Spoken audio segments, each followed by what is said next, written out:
Please welcome Dan Brenzavich from the Greenstone Economic Development Corporation with his presentation, Getting to the Root of Business Development, Using Retention and Expansion as a Tool to Improve Your Community's Business Climate.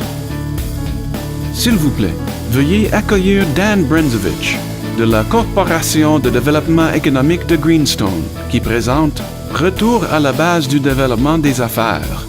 Utilisez la rétention et l'expansion comme outil pour améliorer le climat d'affaires de votre communauté. There it is. Thank you, and welcome everybody in the audience as well as online in our web-based community. My name is Dan Brenzavich. I was hired as a arm's length consultant coordinator to introduce the business retention and expansion for this past year for the entire community of Greenstone. My background is an economic development one, having spent 14 years in related economic development experience, as well as the past 7 years prior to BR&E with the Northwestern Ontario Development Network, or NODN, a regional not-profit organization that serviced economic development practitioners throughout Northwestern Ontario. So spanning as far in the west as the Kenora and Manitoba border all the way to White River and Wawa in the east. So I have a varying background in regional projects and economic development from a number of our Northwestern Ontario communities. We expanded in the last year of my my service to NODN to include 50 plus members that service economic development and were practitioners in the entire Northwestern Ontario region. So we have a good background as well as being BR&E or Business Retention and Expansion certified back in the year 2004. The reason why I state that I'm arm's length is I'm not from the community, nor do I live in the community of Greenstone or any of the specific wards, but a main priority in business retention expansion, and when you're talking to businesses, is confidentiality. So you don't see me at the local coffee shops and spouting on about current business situations. So privacy and confidentiality is first and foremost for creating and developing a business retention expansion survey for our community. As well, I'd like to welcome Dennis Kluche as the newest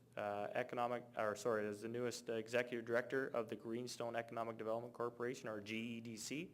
Recently hired Dennis will be taking over management of the GEDC and its roles and responsibilities that go along with that, including an action plan. And I hope Dennis will be able to take some of the information and recommendations from the BR&E report and develop an action plan for the GEDC.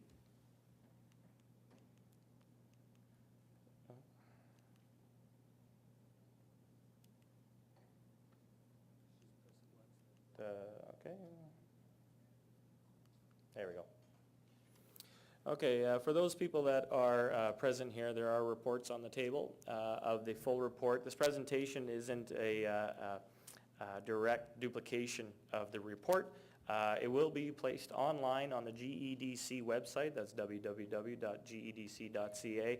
Once it is translated into French, it should be later on this week as well. So you'll be able to see the BR&E portion on the GEDC website to be able to follow along. So what is business retention and expansion? So BR&E, it's an initial development tool that is used to assist a community like Greenstone to become diversified and sustainable, all the while identifying champions or stakeholders able to initiate projects. The end result of the survey are survey answers and comments from the businesses in Greenstone that creates then recommendations for those actionable stakeholders. And we get into defining what those actionable stakeholders are within the Greenstone as well.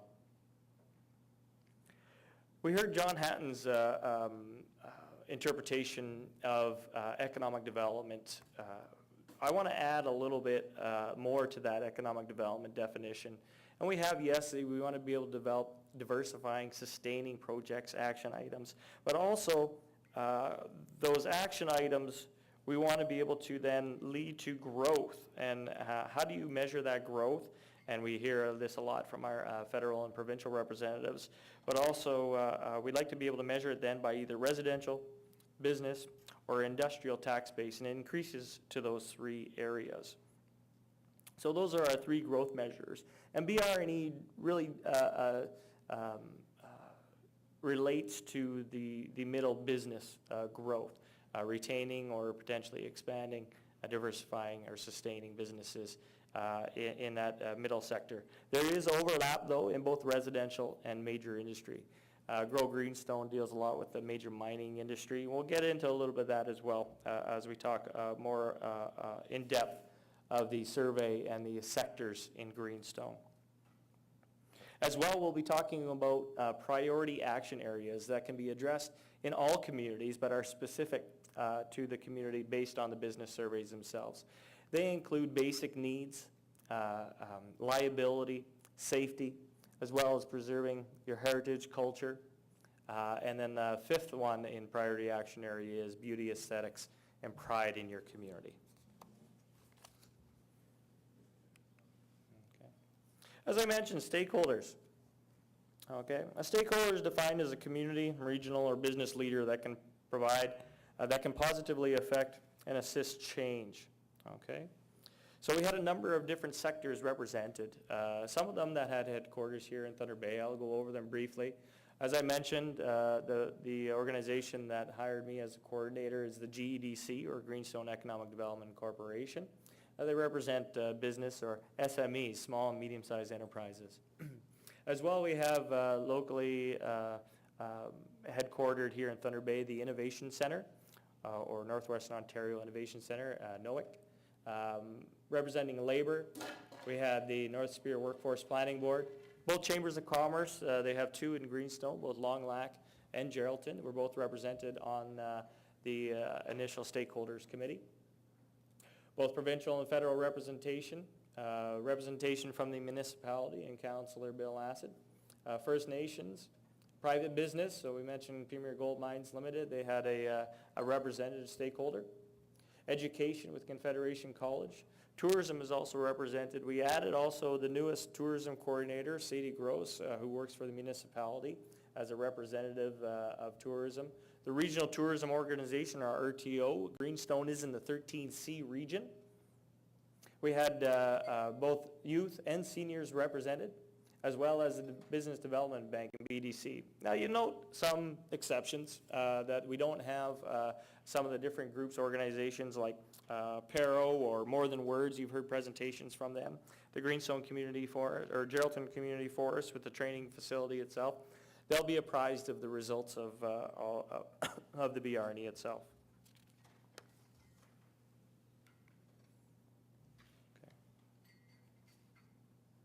So BR&E, the history of it is in 2003, the Greenstone Economic Development Corporation did a BR&E study. A lot has changed since then. In 2003, that was prior to the collapse of the forestry industry. There's a different sector-specific focus to this BR&E. Okay.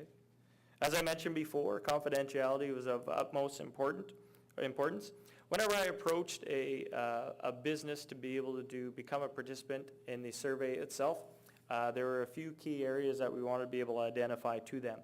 Red flags, and BR&E and red flags go hand in hand. Red flags are imminent closures due to economic hardships of that current business. Okay, so if a business told me, Dan, yep, my taxes and insurance are too high, or my building is collapsing and I can't refurbish it to be able to meet the needs of my clientele, and I have to close down. With that permission of that business, I would be able to go and take any of the issues that were relating to that initial stakeholders group and see if there was any resolve, if there was any issues that we could be able to affect that business from, or prevent it from closing. It would then, that information would then filter back through me as a coordinator so as to maintain that confidentiality with all those businesses. Because you don't want other businesses or residents in your community involved in those matters of business or potential closures that might affect the overall business climate itself. All information is then inputted into the actual, it's called an e-pulse system developed by OMAFRA.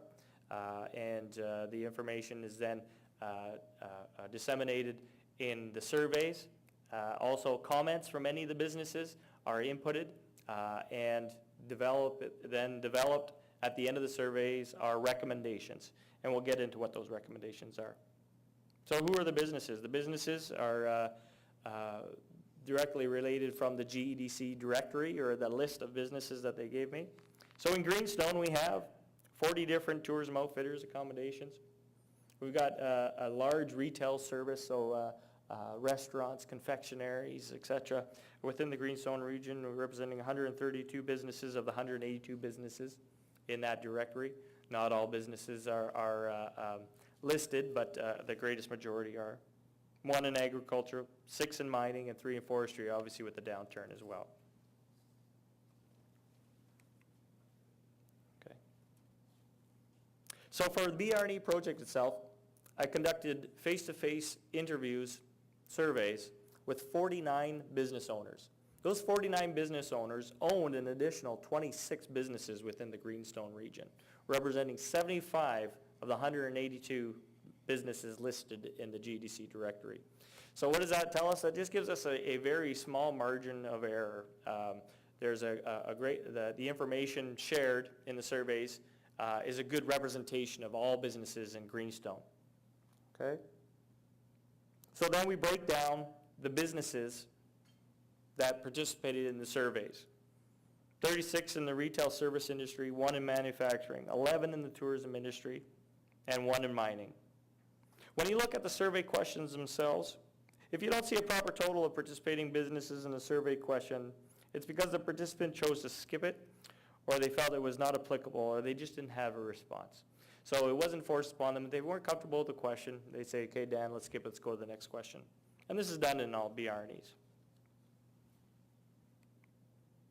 Okay. All participating businesses completed a base survey. Okay, so all 49 participants completed a base survey in consultation with me. The base survey is then broken down into 5 different sections, including overall business climate, future plans of that business, business development, business markets, and workforce development, or employment and labor issues. So it's directly relating to that current business climate in Greenstone. And I'm not going over all of the specific questions in the report itself, but I'd just give a sampling of what the questions and how they're answered and displayed in the report itself. So you see specific graph, multicolor areas relating level of satisfaction with things like community service, etc. You'll see pie graphs. And then most prevalent, you'll see actual questions and answers, so whether it be yes or no, or specific questions with totals, as well as then percentages. As you see, you don't necessarily always see the 49 total in the base survey. It's those businesses that wanted to be able to answer those questions and or skipped it. So that's a sample example of the questions. So all 49 businesses completed the base survey. And what was the result? Okay, so we get the conclusions and then we go into actual recommendations. So the conclusions from the base retention survey themselves then is that the Greenstone businesses are aging, long-standing owners that reside in the community of their businesses. So they're from born and raised most of the time. The majority of the businesses have less than 4 employees and are often sole proprietorships with little time to access improvement training or programming assistance from those stakeholders, or those regional stakeholders that provide that training for that business owner. So a lot of times the case when I went into a participating business, what I would see is someone who is 65 plus or older, they would be at the business, running the business 6 days a week, 16 hours a day, unable to receive additional training or improve their business because it's them and them alone. Those businesses also, I mentioned some of the regional stakeholders. The ones that are headquartered in Thunder Bay, even though they have a regional focus, the businesses themselves told me that they don't know of those businesses or those regional stakeholders. So groups like the Northwestern Ontario Innovation Centre or labor representation with the North Superior Workforce Planning Board. They don't have a general sense of who they are or what services they can provide. And that can be a hindering factor of doing business. Okay. Some positive business factors include the access to the internet. So businesses in Greenstone, they have the internet. They're able to post their information, have websites, purchase services or other products required, do online banking, etc. And they're satisfied with that. They also have a lot of support from the local residents and other businesses. There's ample housing that they feel. And then the main overlying factor of a benefit to those businesses is quality of life. As I mentioned before, they live, they work there, they enjoy Greenstone. And that's a major benefit to them, quality of life. Level of satisfaction is high with services such as policing, fire services, libraries, medical services. The Chambers of Commerce is a useful tool to the businesses to promote their businesses, as well as to attend events, trade shows, etc. As I mentioned, red flags were imminent business closures. During my surveys of those 49 businesses, there were no red flags mentioned to me. That's not to say that other businesses, maybe that I didn't talk to, had those imminent closures, but the ones that I spoke with, 3 of them said that they were closing, but it wasn't due to those economic hardships. 2 were with the actual retirement, and 1 was due to an actual personal issue itself. Okay. 13 of the participants revealed also expansion plans. So this is surprising to me. So of those 49 participants, 13 of the businesses were looking to expand. The main reason was the stability and potential in markets. So what Grow Greenstone is all about. Premier Gold Mines Limited, their recent announcement in second stage planning, the potential with the Ring of Fire, as well as the creation of the business called Steep, which is located in Geraldton. It's a forestry industry business itself. So they're looking to the future and potential expansion.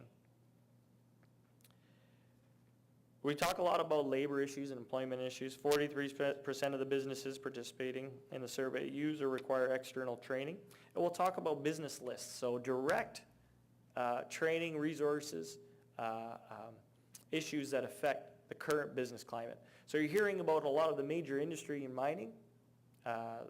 This BR&E deals directly with the current businesses, what they're lacking, what their needs are. Okay. So as I mentioned, from the conclusions, from the surveys, from the answers from all the participants and comments as well, we then develop recommendations for those stakeholders. Okay? People that can implement recommendations. Another synonym for recommendations is action plans or projects. Okay? So recommendations in and around the base retention survey itself, and I'll just highlight a couple. And one that comes to mind is succession planning. As I mentioned, due to the aging business owners and number of businesses looking to sell their businesses, planning your business transition, or whether you're passing the company on to a family member or internal staff, selling to outside interests, or looking for a buyer, succession or retirement or even immigration planning is required. Participants looking to sell were in the future about between 3 and 5 years. Okay, so it's fairly imminent. It's going to happen. When I ask those business owners, okay, do you have a succession plan? They say yes. I say, well, what is it? And they would point to a for sale sign in the front of their window of their business. And so to me, that's not necessarily what you want to see in a succession plan. So there's a lot of issues that are related around succession planning that businesses have to be able to develop to prepare so that they are not retirement poor. Other recommendations in the base coming from the base survey itself and those questions. Assistance or opportunities that would be most beneficial to businesses. Things like business networking sessions, so B2B, some mentoring. Trade shows, they're satisfied with what the Chamber puts on for trade shows, but it'd be nice to be able to see the increased amount or participation from those businesses. A large number, so 35 of the number of participants of the 49 wanted to be able to see those benefits offered in the community. Okay? So joint advertising and marketing, e-marketing, social media, online content workshops, marketing, access to capital. And some of these comments as well lead to other recommendations. And we'll see that as we get further into the different surveys. Okay. So as I mentioned, and we looked at the actual business directory in the overview, there were, besides the base survey, which all participants complete, there were two main focus areas. And those two main areas were retail and service-oriented businesses, as well as the sector in tourism, okay, which we had 40 businesses in the Greenstone area, 132 in the retail service-oriented industry. So the difference from 2003 to 2013 with the surveys, we actually had sector-focused surveys. So getting into the retail service-oriented businesses in that survey, the retail survey was completed by 29 business owners. The majority of the retail business owners identified the need for the return of industry as a main reason for optimism in the region. So the return of pulp and paper industries like Steep, or the potential with Ring of Fire, or the potential startup of Premier Gold Mines Limited. In the meantime, businesses have had to diversify their services in order to remain competitive. So in the downturn from the forestry industry, the businesses have had to diversify their businesses in order to remain competitive. Duplication of businesses is seen as healthy competition in the region, but there are a variety of services, businesses, and programs that have little or no competition. So we want to be able to increase that competition in businesses, and that will lead then to a healthy economy.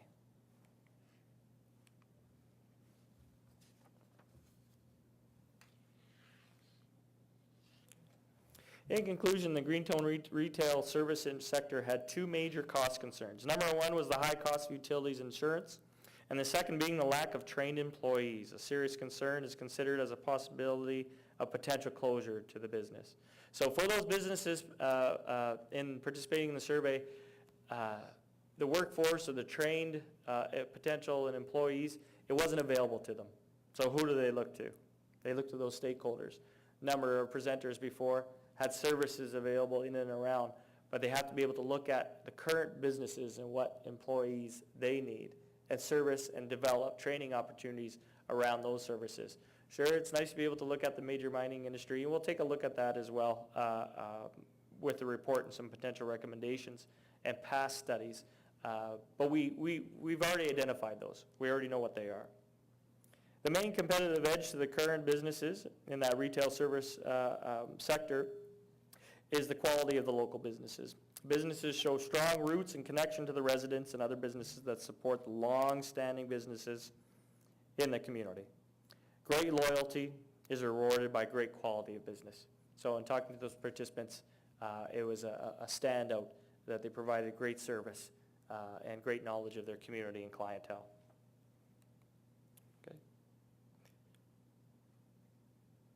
As well, support for events and youth programming by those businesses is high.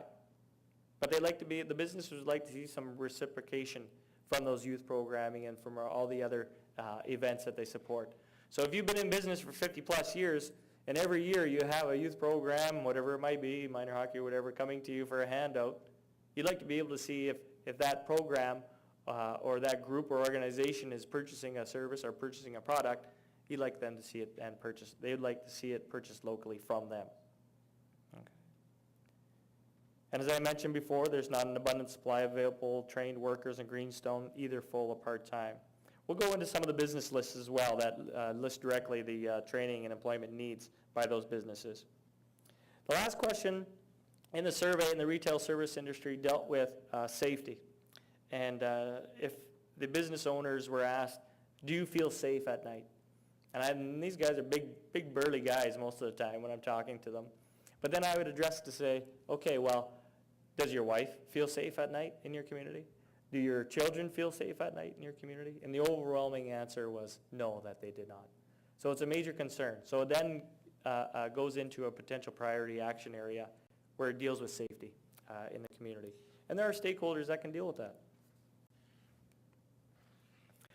So from the retail service industry then, we get the conclusions, but then we also get the recommendations. So specifically relating back to those, and I'll just highlight a couple as well. So talking about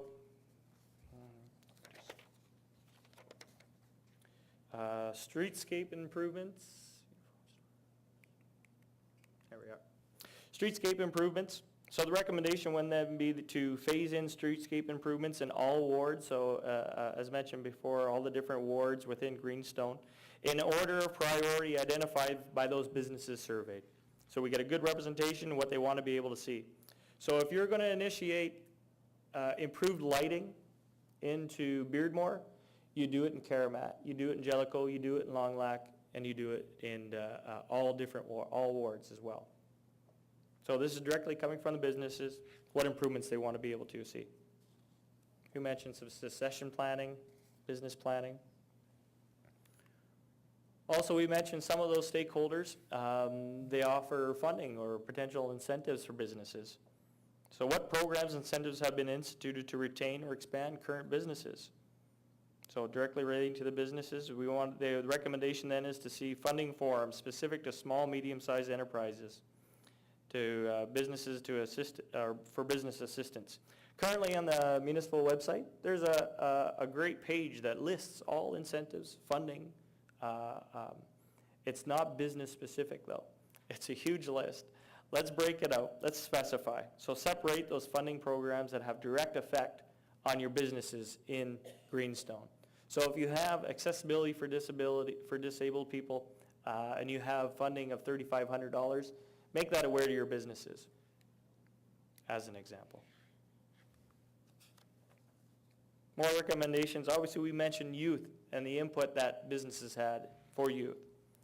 A number of areas. So not only the surveys stimulate and comments stimulate recommendation, but it's also gap analysis. So of those 49 participants, none of those owners were in the age of 30. Under the age of 30. Less than, I want to say actually 2 from my memory, were in their 30s. So what does that tell us? There's a lack, there's a gap, okay? So we want to develop recommendations that then develop a youth strategy to engage and make youth aware and advantages of opportunities of entrepreneurship. A number of stakeholders do that. So let's implement it. Develop funding program awareness. Okay, things like internships, mentorships, cooperative programs, More Than Words, the YEP program that's was also instituted as well. Creates a session by young entrepreneurs or family members training and awareness. What I mean by that is if you have your grandfather, your father, your mother, your grandmother that owns a business and you're willing to be able to take over the family business, what information training do you have? Do you have financial planning? Do you have business planning? Do you know how to do the bookkeeping for the business? So it's important to be able to develop and groom those young entrepreneurs. Other more controversial areas, businesses want to be able to install a youth curfew, as well as increase police presence. We talked about lighting. That's another issue that could potentially affect that stakeholder to be able to provide safe communities and to make people and business owners feel safe at night. So that covers our the retail service industry. Next, we delve into the second largest sector of businesses in Greenstone, that being the tourism sector.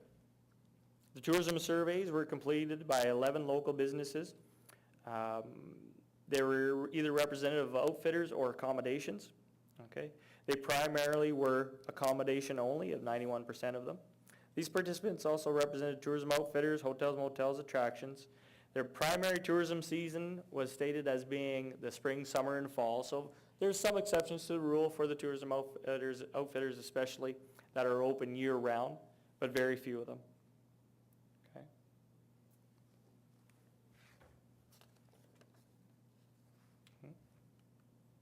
Okay, so these 40-plus Greenstone tourism outfitters accommodations within the region, they have historical ties to successful hunting and fishing markets. Greenstone's tourism businesses, and more specifically its tourism outfitters, as I mentioned, have a rich history and are ingrained in the culture of the area, so that hunting and fishing. The businesses are experienced, the owners are experienced and knowledgeable about their clients, their markets, as well as the services that they provide. This business sector has clear-cut directions that are well-defined by specific tourism sector questions asked in the BR&E, and so we'll get into those recommendations. So one of the tourism owners owned and ran their business for over 60 years. Two of them that I incurred that were participants, over 50 years. So they're very knowledgeable. Currently, according to those participants, there's little to no contact in over half of those tourism outfitters and accommodations with the tourist information centers or interpretive centers located in the Greenstone area. Those interpretive centers, as many of you know when you go and enter a community, are very important pieces of information to visitors or tourists visiting an area. That's your first stop in a lot of cases. So it's an important relationship that doesn't exist currently. Hunting, fishing, and trail development are historically, currently, and listed future as the attractions that outfitters are basing their businesses on, okay? So according to them, those are the focus areas that they'd like to be able to base their businesses on, okay? So it's not ecotourism, it's not canoeing, kayaking, it's not bird watching. Those are the areas. And you'll see in these actual survey questions, it gives those options, biking, motorbiking, bicycling, etc. That's the focus for the businesses. So according to the participants, some of the top barriers to potential expansion are an effective regional tourism plan and access to financing. And we know some of the stakeholders are working on those things as well, okay? So an actual effective regional tourism plan is being worked upon. Okay. They also identified that the most beneficial tool to promote the tourism businesses are the websites, okay? As well as they are satisfied as well with the Chamber of Commerce and Marketing. So it's a great benefit to them. So now we've done the conclusion, the overall, based on the tourism survey questions, and now we get into the recommendations. And of course, I won't skirt which is still a very hot topic in the Greenstone region for the tourism businesses, taxes and insurance. Okay. As stated by the businesses, taxes are too high.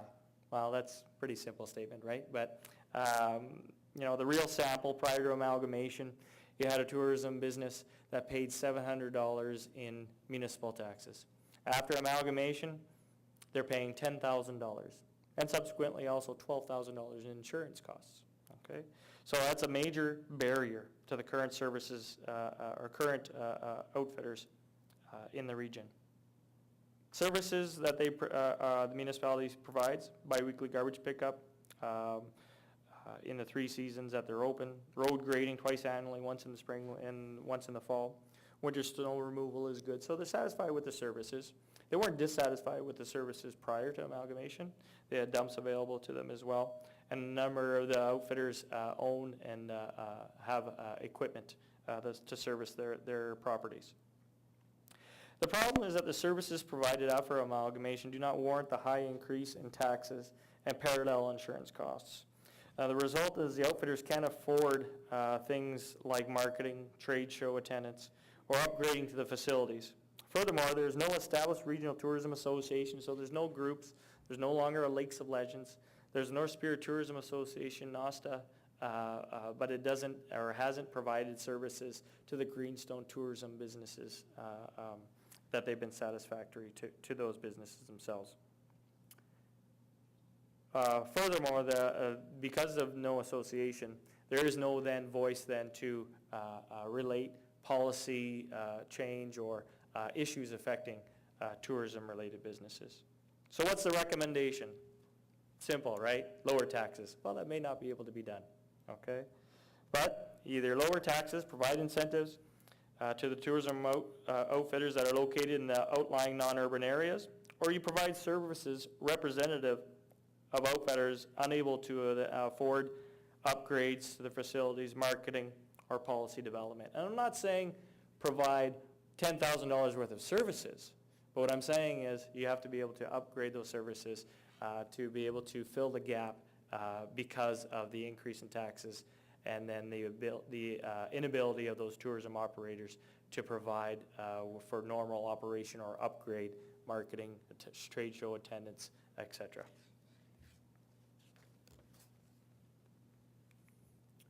Also stated before, the importance of network creation, okay?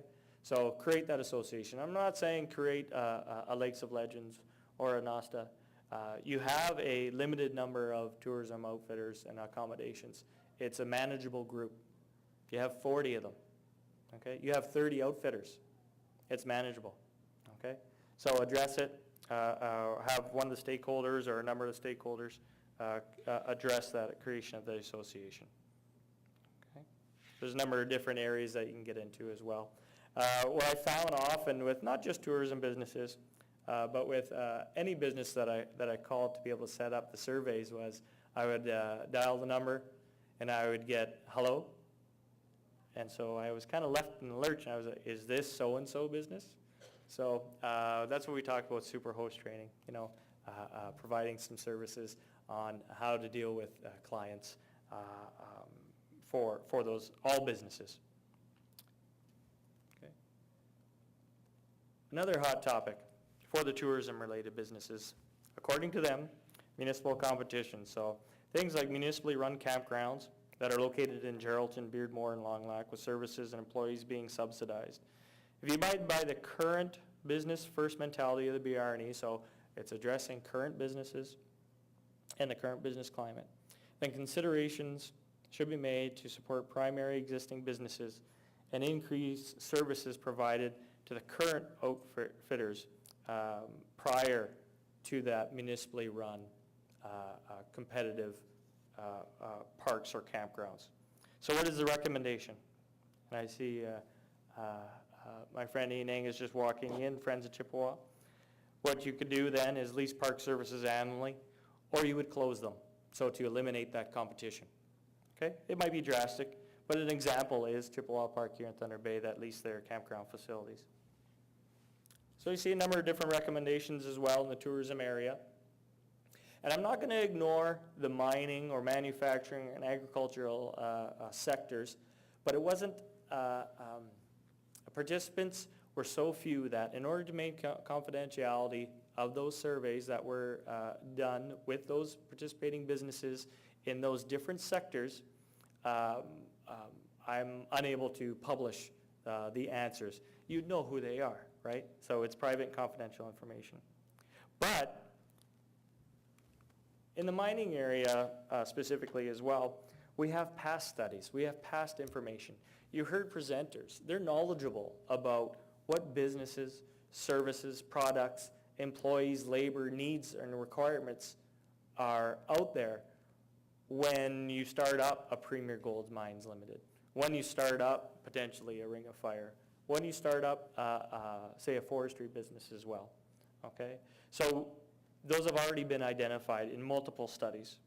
And I'm not going to go over all of the different labor or business or product or service needs for the region of Greenstone.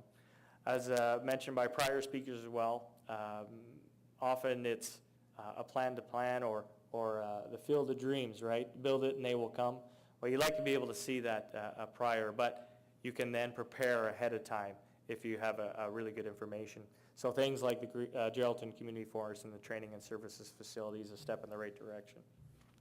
So you see all of these different areas, studies, charts are located in either the Greenstone Economic Development Corporation's website and past studies, or within the municipality itself.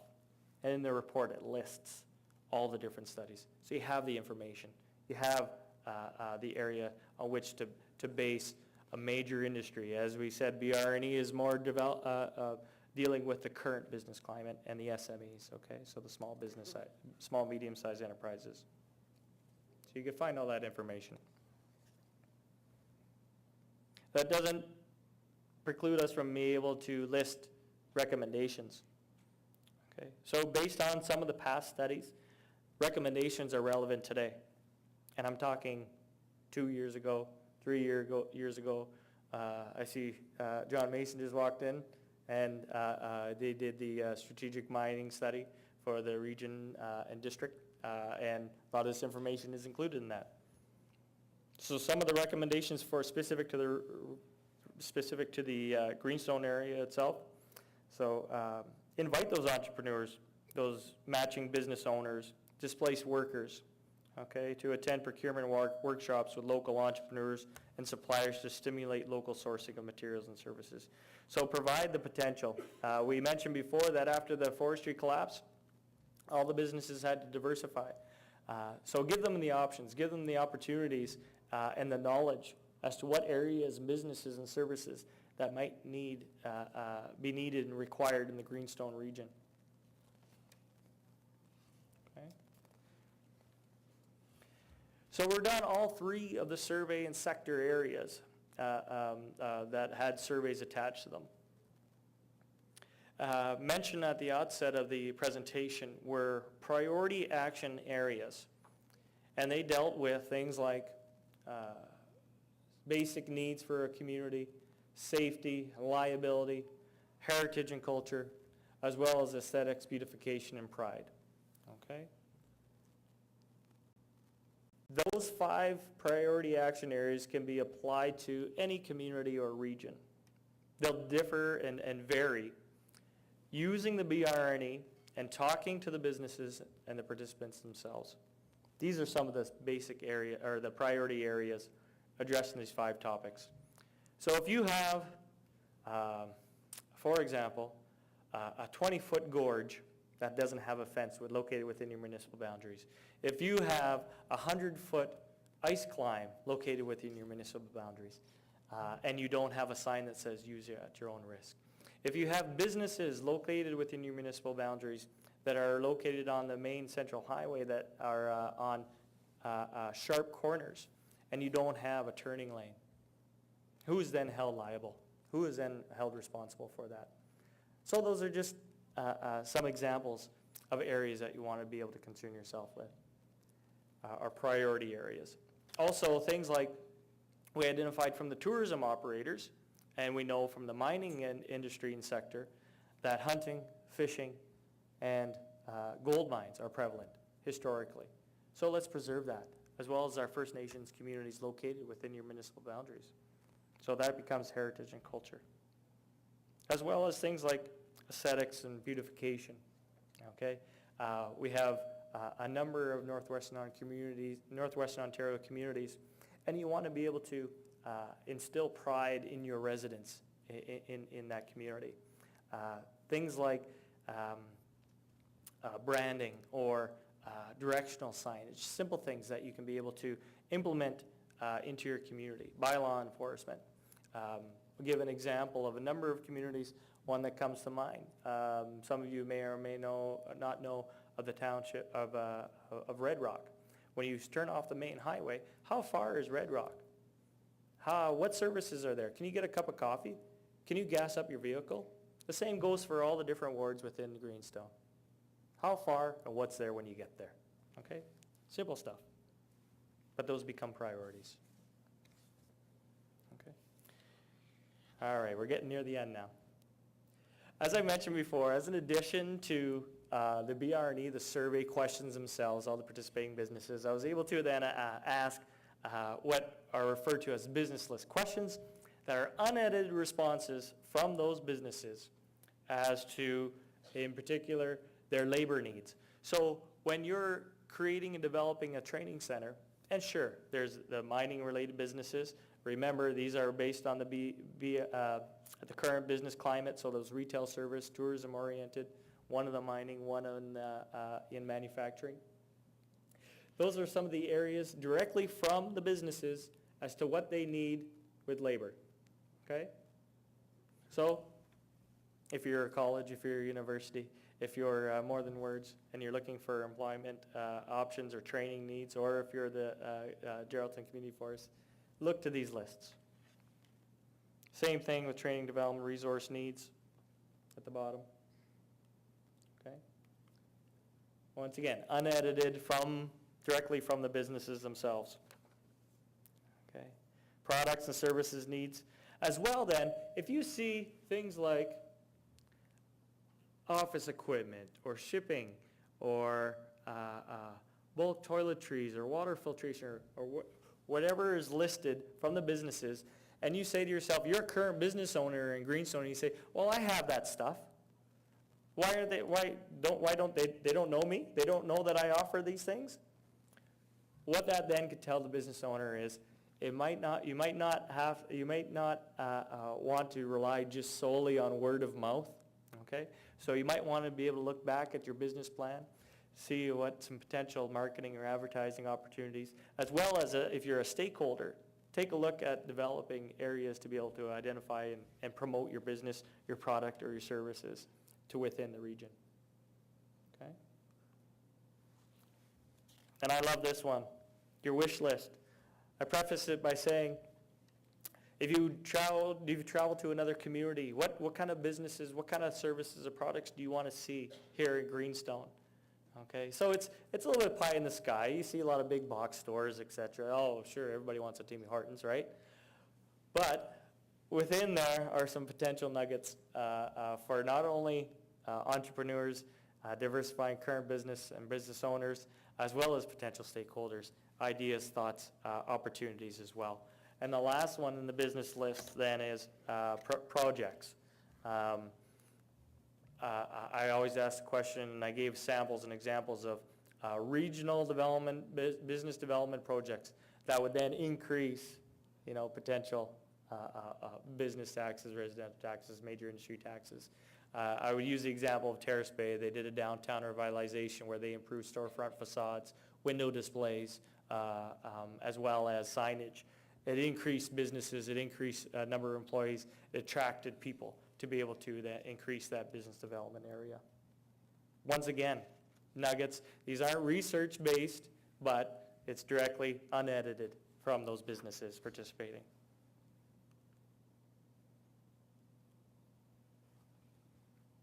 So who cares? We did this big study. It's going to sit on the shelf, right? Well, no, it's not going to sit on the shelf. We've already identified 15 different stakeholders, of which there are multiple other not-for-profit regional groups, organizations, that the first steps after the report, I want to preface this as well, it will be posted on the GEDC website. It is waiting for French translation and will be posted either by the end of this week or into next week as well. So you'll get an overall, take a look at and spend time with the report as well. What happens next is then all those listed recommendations, all the stakeholders, as well as additional stakeholders in the region, in Greenstone, we're matching all the recommendations with the stakeholders' mandate.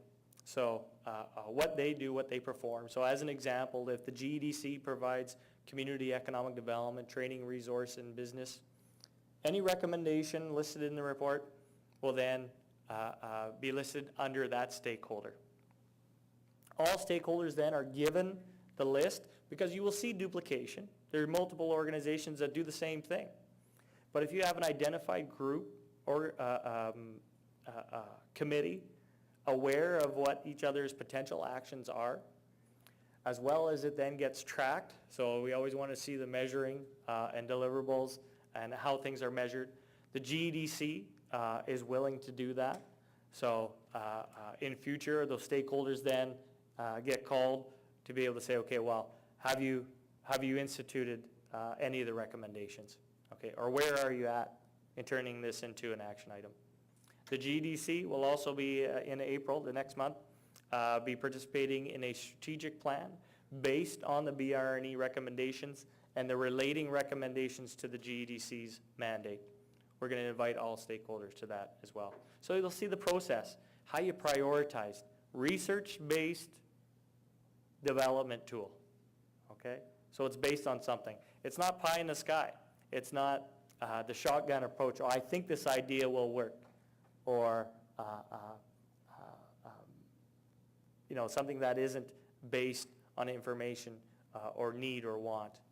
Obviously, like I said, this is the business community, so it's not that residential side, it's not that major industry side, it's one section. Okay. I mentioned that it will be translated, put it on the website, take a look at it. I want to thank a number of people, contributors to this project itself, the municipality of Greenstone for all your support, stakeholders, individuals contributing, Councillor Mary Moylan, the former Economic Development Officer Vicki Blanchard, Jamie Armstrong and Sadie Gross. Funding support for the project itself was the GEDC, Ministry of Training Colleges and Universities, as well as FedNor. Thanks to the Ontario Ministry of Agriculture, Food and Ministry of Rural Affairs, OMAFRA, their staff, Stephen Morris, and the ePulse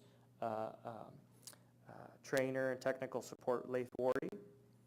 I want to thank the hospitality of the municipality of Greenstone and Grow Greenstone Expo for inviting me to do the presentation on the business retention expansion for Greenstone. It's a great opportunity and good networking.